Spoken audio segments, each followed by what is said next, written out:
السلام عليكم ورحمة الله تعالى وبركاته. دائما في إطار سلسلة الحلويات الاقتصادية السهلة والبسيطة في نفس الوقت وكتجي راقية في المنظر ديالها، غادي ندير معاكم شكيلات اللي كيجيو متميزين. نصائح بالنسبة للبنات اللي بغاو يخدموا هاد الحلوى من الدار ديالهم، كيفاش تحسبوا المقادير وكيفاش تحسبوا ثمن البيع. هنا كتشوفوا معايا المقادير. هنا راه الكمية اللي عجنة اللي هي كبيرة، فما تاخدوهاش بعين الاعتبار. غادي نخلي لكم اسفل الفيديو رابط بالنسبة للبنات اللي بغاو عاد يبداو، يعني نص كيلو ديال الدقيق. غادي نعطيكم مقادير ان شاء الله اسفل الفيديو ديال نص كيلو ديال الدقيق. هنا العجينه غادي تلاحظوا انني خدمتها اولا جمعتها بالحليب. اللي بغات تجمع بالماء ولا الماء الزهر يعني مخلطين بجوج، ماشي مشكل، غير هو الحليب راه كيعطي واحد الفرق كبير يعني. يعني الناس الذواقه راه كيبان ليهم الفرق يعني. كيبان الفرق ان راه بالحليب ماشي بحال بالماء. هنا العجينه كما كتشوفوا كنخدمها يعني غير عشوائيا، هي ماشي بالضرورة تخدميها في العجان. هي تقدر تخدميها غير تجمعيها بيدك. راه الفيديو السابق خدمتها غير بيدي، يعني فقط جمعتها بحال عجينة المسمن، وكتدخليها واحد البلاستيك غذائي وكتخليها. هي قد ما ارتاحت قد ما كتعطيك الطوع في الخدمة. هي ماشي بالضرورة تدلكيها ولا تخدميها بالعجانة. يعني واخا تخدميها بالعجانة راه هي الا مرتاحتش ما كتعطيكش الطوع في الخدمة، كو بالطابع او لا بالنقاش. كنقسم هنايا الاجزاء اللي غادي نخدم بهم. كما قلت لكم البنات اللي يعني خدامين اولا اللي بغات تخدمها يعني ككوموند، ما تخدميش الكميه كامله ضربه واحده، يعني ما ديريش كلشي في نهار واحد. خدمي هادشي تحضيرات مسبقه، خزنيهم في الثلاجه ومن بعد جبديهم وخدمي على خاطرك. هنا غادي نخدم اللوز. هنا اللوز كنخدم انا، غنعطيكم فقط نصائح، من المقادير راها مضبوطه في صندوق الوصف.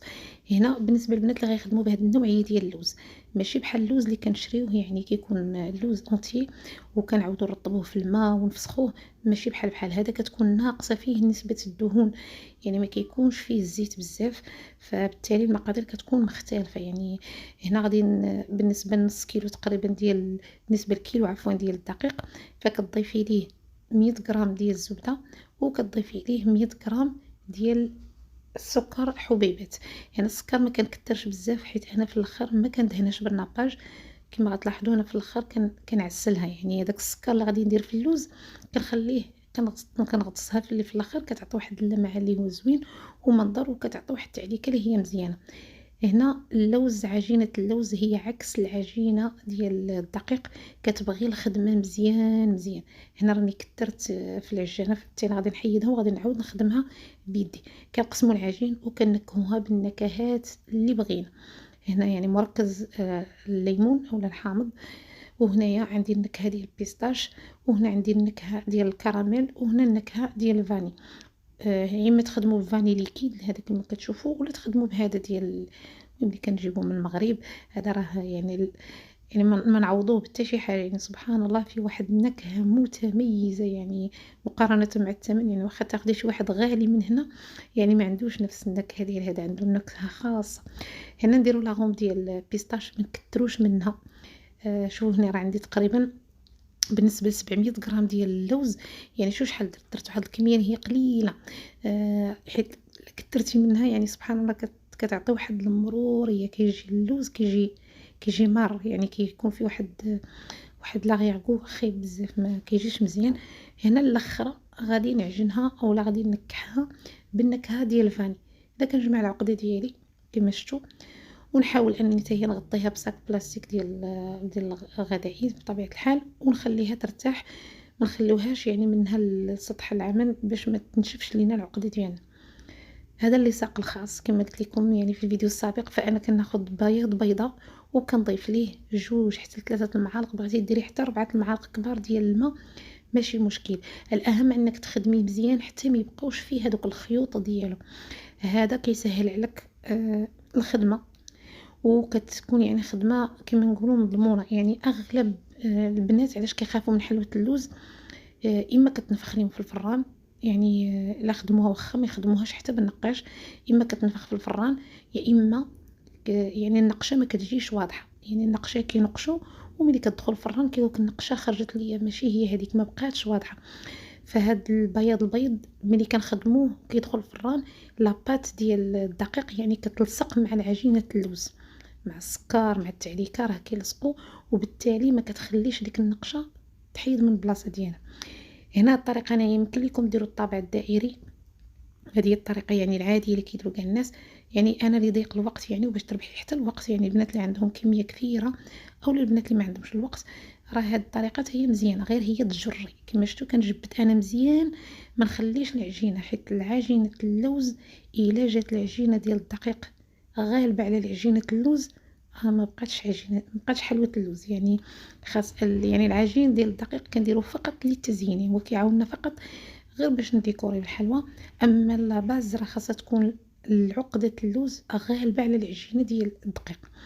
هنا كناخد نقاش وكنديرو في الدقيق باش يعاونني، وكنقش. هنا ملي تنقشي كنهزو العجينة د اللوز مع العجينة الدقيق، يعني كنعاودها تهزي العجينة مع العجين ديال اللوز، ما تهزيش غير العجينة الفوقانية، خاص ضروري تهزيهم بجوج. هذيك التعليكة اللي في اللوز مع بياض البيض كما قلت لكم هي اللي كتعاون ان هاد النقشة كتبقى يعني ثابته واخا تدخل الفران ما كيتغيرش الشكل ديالها نهائيا.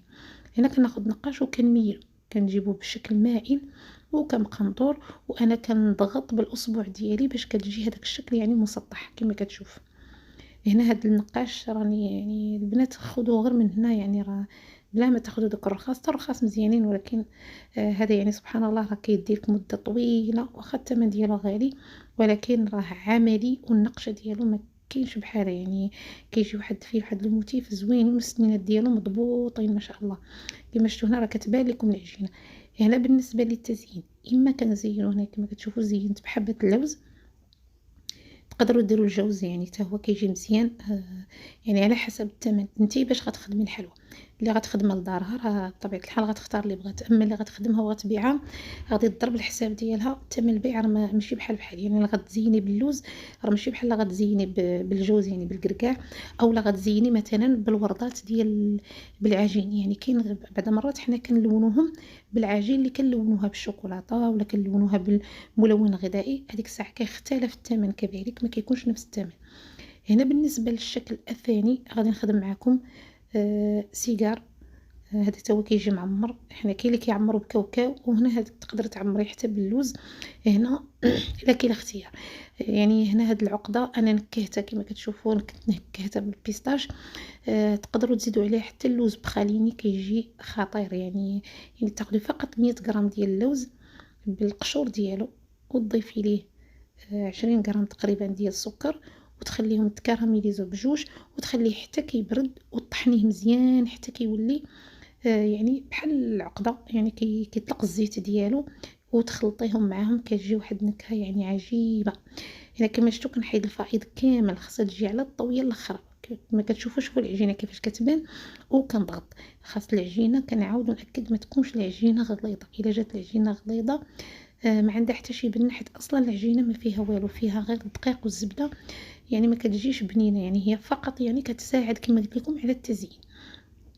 فاذا جات غليظه راه كتخسر يعني كاع الخدمه ديالك كتمشي باطل، يعني ما كيبقاش، يعني كتغطي على التزيين وعلى كلشي. الا جات العجينه غليظه ما كتجيش زوينه. هنا كناخذ وحده كما شفتوا كنشد عليها العبار، اولا كتاخذي واحد الطرف ديال الورق كتقطعيه باش كيجيوك يعني الشكيلات وكيجيوك الحبات كلهم مقادين.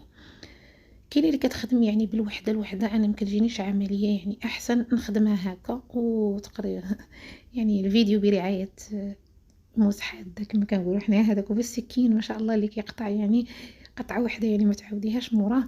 والنقاش بطبيعه الحال هذا راه اللون مبتدئات، راه بحال غير كتلعبي، يعني سبحان الله كينقش مزيان، يعني النقشه كتجي واضحه.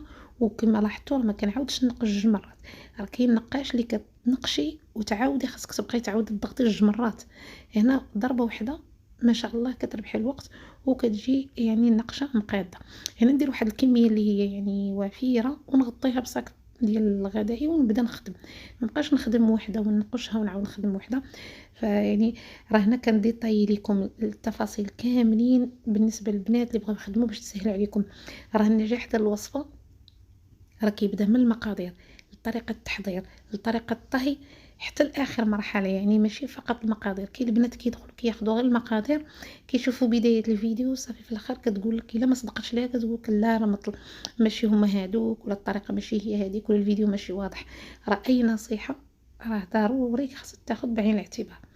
شوفوا معايا مثلا الشكيلات ما شاء الله كدايرين، وهنا كما قلت لكم كنقرصوا العجينه مع عقده اللوز، وكنخدموا بهاد الكوبات هذه، راه كتعاون اما كوبات ولا عندك شي طبيصيل ديال بلاستيك، سورتو لا الطبسيل ديال الدجاج راه كيكون ثقيل لك على يدك. الا بغيتي تخدمي كوموند اللي هي كبيره كما كتشوفوا كنلصقهم مع بعضياتهم. غادي تسولوني علاش كنلصقوهم، باش ملي كيدخلوا الفران ما كتنفخش هذيك العقده وتخرج ويتغير ليها الشكل ديالها. كنلصق يعني هذيك البلاصه اللي فيها العقده، راه ماشي كنلصقهم هما. شوفوا هما راهم باعدين على بعضياتهم شويه، ولكن العقده كتجي وحده راكبه حدا وحده. هانتوما شوفوا كيفاش غادي نحطها، غادي نحطها وغادي ندفعها مع الاخرى حتى يعني كتلصق على بعضياتهم، كيبقاو شادين على بعضياتهم. هما كيطيبوا راه ما كيلصقوش، يعني واخا تشوفوهم ملاصقين غير كيبردوا كيتحلوا على بعضياتهم. هذا هو الشكل اللي خدمت معكم في الفيديو السابق، يعني عليه الطلب يعني كبير، وهذا من اسهل الحلويات. يعني ما شاء الله هاد المقاطع راه ولاو موجودين يعني ب5 دراهم 6 دراهم. هذا ديال المعمول يعني كيدير شويه الثمن غالي، ولكن راه كاينين طوابع وحدين اخرين يعني اشكال، يعني حتى وحده مابقى عندها شي عذر انها ما تخدمش حلويات اللوز. راهم ساهلين، ما فيهمش يعني التعب، وكيخرجوا شكيلات اللي هما ديال تحمير الوجه بلاطو. يعني تخدميه فقط بنص كيلو ديال الدقيق كما قلت لكم، وكيلو ديال اللوز راه يخرج لكم تقريبا 2 كيلو ديال الحلوى. بالنسبه للبنات اللي بغاو يخدموا لي كوموند راه كيخرج تقريبا 2 كيلو ديال الحلوى. بالنسبه لثمن البيع فكيتراوح ما بين 25 تقدر توصل حتى ل 35 اورو الكيلو. الثمن علاش كيختلف من ناحيه وحده ديال المقادير، يعني انت باش غادي تخدمي. من ناحيه ثانيه تختلف على حساب الخدمه. يعني الا خدمتي حلوه نقاش راه ماشي الا خدمتي هاد الحلوه ديال الطابع، هذه راه ما كتشدش اليد وما كتشد، يعني ما فيهاش تعب، يعني فقط يعني الطابع يعني والعجين ما فيهاش شي حاجه. اما الا خدمتيها بالنقاش اكيد راه خدمه يدويه وكتبغي الفينيسيون، هذيك راه شويه كتزاد فيها الثمن. وكذلك كما قلت لكم يعني قبيله في بالنسبه للتزيين، الا زينتي باللوز راه ماشي هو اللي زينتي بالكركاع، ولا ماشي هو اللي زينتي بالعجين. الخدمه ديالك انت اللي عارفه الخدمه ديالك. كما شفتوا هاد الحلوى مثلا كون زينتها باللوز ولا حاجه ما غاديش تكون عندنا نفس الثمن. هنا زينتها فقط بوريضات اللي لونتهم باللون البنفسجي، وغندير فوق منه معقيق، يعني ما غاديش يكونوا مكلفين، ولكن فيها خدمه ديال النقاش.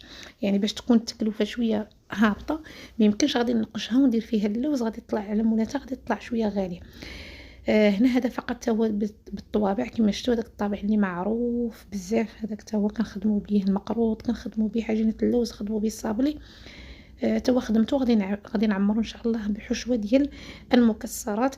هنا نشفوا ليا مباشره دخلته كما قلت لكم هذاك بياض البيض يعني كيساعدك على انك ما تضيعش الوقت وما تبقيش تخلي حلويات اللوز معروفين كنخليهم يباتوا، هنا ما تخليهمش كاع يباتوا على حسابي. هنا كما شفتوا خديت اللوز اللي قطعته فقط يعني بسكين اولا كدلكيه كديريه بواحد الزويف وكتعكيه بواحد المدلك وكتخليه بحال هكا. ما ديريش في الهاشوا، يعني لا انصحك ما ديريش في الهاشوا حيت كيجيو فيه داك البودر، حنا ما بغيناش، بغيناه كونكاسي هكا وما يكونش فيه الضياع. ضفت عليه 2 معالق، هنا تقريبا 100 غرام، ضفت عليه 2 معالق د السكر وخليتهم حتى دابوا وتيتكراميليزاو. من بعد غادي نزين بهم. يمكن لك تزيدي نواه كاجو، يمكن لك تزيدي الكركاع، يمكن لك تزيدي اي نوع من المكسرات. غادي نمروا للتعسيله. انا ما كنديرش الناباج حيت ماشي متوفر عندنا هنايا دائما، فبالتالي يعني هذا هو الحل اللي كيناسبني انا. كندير المهم هادو مقادير قليل، ولكن الا بغيتي ديري كثار يمكن لك تكثريهم. فانا بالنسبه مثلا 2 الكيسان ديال السكر كندير 1.5 كاس ديال الماء، وكندير معاهم نص ملعقه ديال الحامض اولا الليمون، وحتى كيطيب ليا يعني كنشوفو كيبدا كيغلى، هو كيكون شويه يعني جاري ما كيكونش يعني ثقيل. كنضيف ليه ملعقه ديال الجلوكوز شنو هو الدور ديالو؟ الجلوكوز كيخلي ديك الحلوى مع المده ما كتنشفش. كنعرفوا ان الحلوى يعني مع المده كتشرب، يعني كتشرب هذاك العسل وكتولي بحال ما دهناهاش. هاد الطريقة راه كنديروها حتى في شباكية بريوات مقروط، كنضيفو ديك الملعقة باش كيبقى داك ليفي بغيون ديال الحلوى مدة اللي هي طويلة. هنا كنغطسوهم بحال هاكا كنخليهم يتشربوا واحد شوية. إلا كانت الحلوى باردة خاص التعسيلة تكون سخونة، كان العكس أنا كنفضّل أن يعني العسل والتعسيلة ولا العسل هو اللي يكون سخون والحلوى تكون باردة باش ما تهرّش ليا. صافي غير كنغطسها ما كنخليهاش بحال الشباكية ولا بحال المقروطة، كنغطسها واحد الغطسة خفيفة وكنهزها، يعني ما نهزهاش مباشرة وما نخليهاش بزاف. صافي هنا كنحطها فواحد الشبكة حتى كتسقطر تحيد داك الفائض ديالها. ومن بعد راكم عارفين طريقة التزيين، يعني اللي بغات تعاود تزينهم هاد السيجار دير ليهم في الجنيبات اللوز كونكاسي أولا كاوكاو كونكاسي. راه يمكن دير ليهم جنجلان عفوا ماشي كاوكاو، حلوة اللوز ما كنديروش فيها كاوكاو، ندير فيها إما جنجلان كيما قلت لكم أولا اللوز كونكاسي في الجنيبات ديالها، راه حتى هي كتجي مزيانة. أنا غادي نشفهم، هذه هي الحلوى ما شاء الله ديال الوريدات كما شفتوا النقشة راه ما كتبدلش نهائيًا. أنا راه طيبتهم مباشرةً راه ما خليتهمش، يعني كي كملت بديت بالأولى، كتبداي بالطاوة الأولى وأنتِ كتكملي. وهنا العسيلة البنات فما تحسوا بها بردت عاودوا سخنوها، راه كتبرد مع الحلوى باردة، راه مع كنغطسوا الغطسة الأولى الثانية راه كيبدا يبرد لنا داك العسل، كنعاودوا نسخنوه ونعاودوا نغطسوا فيه الحلوى. فاللي بقات معايا حتى لهاد المرحلة ما تنسوناش من لي لايك والبارطاج. القناة يعني مدة طويلة ما حطيناش فيها فيديوهات، فأكيد راكم شفتوا نسبة المشاهدة يعني قليلة جدًا، فرجعنا لكم إن شاء الله بالتشجيعات ديالكم وبالدعم ديالكم نقدروا نعطيو المزيد والمزيد. فيعني اللي عندها الواتساب تبارطاجي، اللي عندها فيسبوك تبارطاجي، ما شاء الله مواقع التواصل الاجتماعي راه كلها أصبحت متوفرة. فيعني بارطاجيو باش تعم الفائدة، محتوى اللي هو نتمنى أنه يكون يعني مفيد لكم. إلا حسيتي أن الفيديو يعني عطاك استفادة فعلاش لا ما تفيديش به واحد آخر. هادو هما اللي قلت لكم تبارك الله هادو هما كيجيو مزيانين، غير هادو والشكل الحلزوني ضروري البنات ما تكوهم بواحد البرة من التحت باش ما كيتنفخوش، اولا من الوسط. هذه كنتكها من الوسط حيت ما غاديش يبان الديفو حيت عمرتها. اما هذه ديال الحلزون من الاحسن يعني تضغطي عليها من التحت باش ما تبانش ليها الديفو ديال البرة. فكان هذا يعني هو الفيديو ديال اليوم ان شاء الله. بالنسبه للمقادير غادي نخليهم لكم ان شاء الله اسفل الفيديو. اللي بغات تبدا بنص كيلو ديال الدقيق غير ما تعكزيش، وحتى اللي بغيتي غير تعلمي النقيش فهزي شويه العجينه ديال المسمان اللي شاطت لك، قصحيها واحد شويه وخدمي بها حتى هي تعلمي فيها النقيش. يعني انسان ما يعقلش، راه كاع بدينا ما عارفينش، ومن بعد يعني بالتدريبات وبالمحاولات مره كتصدق مره ما كتصدقلكش حتى تعلمنا ولله الحمد. فكان هذا هو الفيديو ديال اليوم، كنتمنى انه يكون نال الاعجاب ديالكم. فكما قلت لكم الى عجبكم فما تبخلوش لنا بلي لايك وبالبارطاج. وبقى لي الا نقول لكم دمتم في رعايه الله وحفظه، والسلام عليكم ورحمه الله تعالى وبركاته.